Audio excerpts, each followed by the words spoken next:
You know, thousands of us love to get in a boat, go fishing. After more than 30 years, though, we found one local captain who's now searching for something else. And Fox 13's Lloyd Sowers joins us live in the studio with his story, Lloyd. Yeah, Allie, after years of fishing, Captain Joe became a treasure hunter.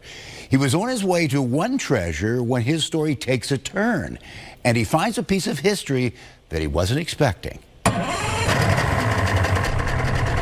Good.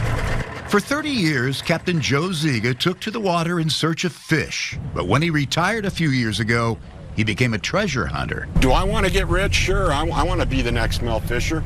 Is that going to happen? Who knows? But Joe believes this, that he's closing in on the rich treasure of Commodore Louise Aury, a French privateer who pirated and traded, and Joe believes left behind a $200 million treasure. When people think of treasure, they think of shiny gold pieces and silver and emeralds.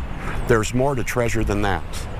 There's history. And history is what Joe says he's found in 21 feet of water in this same area. A ship, he believes, that helps tell a sad but important story. We know that the slave ship Isabelita did come to Anclote Key some 204 years ago. He believes the ship, crammed full of enslaved people, came here to get fresh water. This area around Honeymoon Island and Anclote Key has long been known as an oasis for mariners.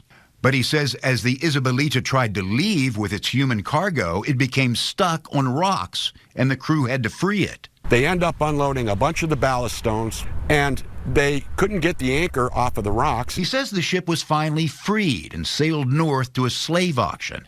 But only 95 of the ship's original 117 enslaved people still survived. It's unimaginable. But he believes it's also history that could shed light. Like, where did 22 enslaved people aboard the Isabelita perish?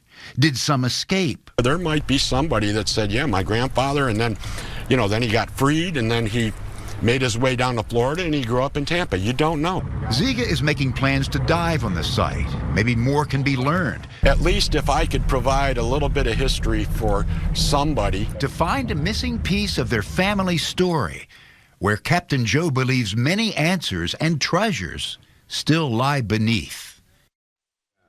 Very interesting waters here. This is not far from Anclote Key. So why did these ancient ships come there? Fresh water. That area has countless springs, both underwater springs and on land.